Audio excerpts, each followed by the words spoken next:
देखो, करियर को लेके मैं किसी को ज़्यादा एडवाइस नहीं देता, बिकॉज मुझे लगता है मैंने अपने लाइफ में बहुत ज़्यादा कुछ अचीव नहीं किया है। बट लाइफ में जो जो चीज़ मैंने किया है, मेरे एक्सपीरियंस अगर मैं आपके साथ शेयर करूँ, मेरा पॉइंट ऑफ व्यू अगर आपके साथ शेयर करूँ, तो मे भी कुछ लोगों का हेल्प हो जाए। That's why I am making this video. मैं एक सिंपल चीज़ से स्टार्ट करना चाहता हूँ। मैं अपने सराउंडिंग में देख रहा हूँ, लोग अपने बच्चों को मार्क के पीछे, उनका करियर अचीवमेंट, क्लास में कितने मार्क लेके आ रहे हैं, दोस्तों से आगे हैं कि नहीं है, इन सब चीज़ों पे बहुत ज़्यादा फिक्सेटेड है।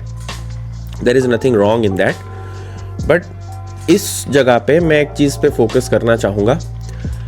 सपोज़ आपको हॉर्स राइडिंग सीखना है, ठीक है, और एक इंसान जो कभी लाइफ में घोड़ा नहीं देखा है, क्या आप उनसे जाके एडवाइस मांगोगे? नहीं मांगोगे, बिकॉज आप उसी के पास जाओगे जिसने हॉर्स राइडिंग किया है। अब जिसने हॉर्स राइडिंग किया है उसका सारा एक्सपीरियंस आपके काम में आएगा, ऐसा कोई गारंटी नहीं है, बट स्टिल आप उनकी बात सुनोगे बिकॉज उसने हॉर्स राइडिंग किया है। Same with body building. मैं 11 साल से बॉडी बिल्डिंग कर रहा हूँ। लोग मुझे बहुत फिटनेस टिप्स मांगते हैं बिकॉज उनको लगता है मैं उस लाइन पे बहुत दिन से हूँ, तो वो मेरे से एडवाइस ले सकते हैं। मैं जो एडवाइस उनको देता हूँ, क्या वो सब इंप्लीमेंट करते हैं या सब कुछ उनके यहाँ यूज़ होता है? नहीं होता है। बट स्टिल वो मुझे पूछते हैं बिकॉज वो सोचते हैं कि I am somebody worth listening to. मेरा एक अच्छा फिजिक अगर नहीं होता, मैं पेट निकाल के घूम रहा होता, तो कोई मुझे फिटनेस टिप मांगता? नहीं मांगता। एग्जैक्टली। हमारे जो पेरेंट्स हैं ना, उन्होंने अपने लाइफ को जिस नज़रिए से देखा है, जिस पॉइंट ऑफ व्यू से देखा है, वो उसी पॉइंट ऑफ व्यू से हमें गाइड करेंगे। हमारा विजन कुछ अलग हो सकता है। Suppose I want to be a cricketer, मुझे मैथ में 100 में से 90 लाने की क्या ज़रूरत है? और अगर ला भी जाता है इट्स फाइन, गुड, बट अगर नहीं आ रहा है, तो अगर मैं उसके पीछे भागूंगा तो फिर क्रिकेट कैसे अच्छा खेलूंगा?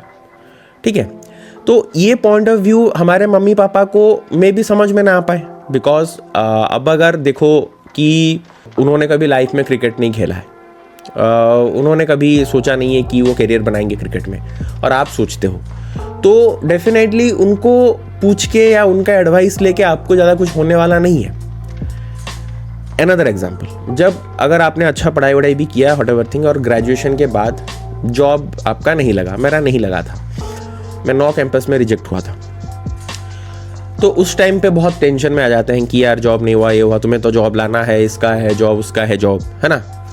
अब इसका है जॉब, उसका है जॉब के चक्कर में आप अगर उसी ट्रैप में फंस जाओगे और ज़बरदस्ती एक जॉब ले लोगे, और उस जॉब में सपोज़ मैं L&T कंस्ट्रक्शन में था, ओपनली बोल रहा हूँ, वहाँ पे काम बहुत था, तो कुछ साल बाद आपको इरिटेट लगेगा, लेकिन तब आपका एज इतना हो गया होगा, फैमिली बच गया होगा आपका, कि आप उस जॉब को छोड़ नहीं पा रहे हो, तो आप ट्रैप में फंस जाओगे। उस टाइम पे आप मम्मी पापा को दोष दोगे ना, तो वो खुद ही बोलेंगे तुम्हें कौन बोला था? हमने थोड़ी बोला था, हमने तो जॉब कर लो, वहाँ पे जाने के लिए कौन बोला था? ठीक है, वट एवर। अगर सपोज वो एक्सेप्ट भी कर लेते हैं, हाँ यार हमारी गलती वजह से तुम फंस गए, लेकिन फंसा कौन? आप ना। कोई दूसरे को दोष दे के अगर वो रियलाइज़ भी करता है हाँ हमारा गलती वजह से तुम फंस गए, क्या हो जाएगा? लाइफ आपका है ना, आप ही फंसोगे लाइफ में आगे। 30 साल बाद सपोज आपको आगे और जाना है कहीं पे, तो फंसोगे तो आप ही ना। तो लाइफ में आगे जाके फ्यूचर आपका है। 30 साल के बाद आपने रियलाइज़ किया, लेकिन लाइफ में आगे सपोज़ बहुत ख़राब वे में बोलो तो सपोज़ आज 70 के एज में आप हो गया आपका डेथ, है ना, स्टिल 40 साल तो आपको गुजारना है ना। तो लाइफ को हमेशा ना अपनी नज़रिए से सोचो। जैसे कि मैं अपना POV बोल रहा हूँ, मेरा 21 के एज में जॉब नहीं हुआ था, ठीक है। कैंपस सिलेक्शंस में 9 कैंपस में कटा था। बीटेक पास आउट होने के बाद होपफुली एक कैंपस ने मुझे रिकॉल किया, L&T कंस्ट्रक्शन, मतलब उस टाइम पे नहीं हुआ था, बट उनका शायद आई थिंक कुछ एक्स्ट्रा रिक्वायरमेंट आ गया और उन्होंने वेटिंग लिस्ट पे मुझे रखा था, तो मुझे रिकॉल मतलब ज्वाइन करवा दिया। और टू माई सरप्राइज मेरे पापा उसके अगेंस्ट थे। नॉर्मल पेरेंट्स क्या बोलते, जॉब हो गया जाओ जाओ जाओ, मम्मी भी ऐसे बोली थी।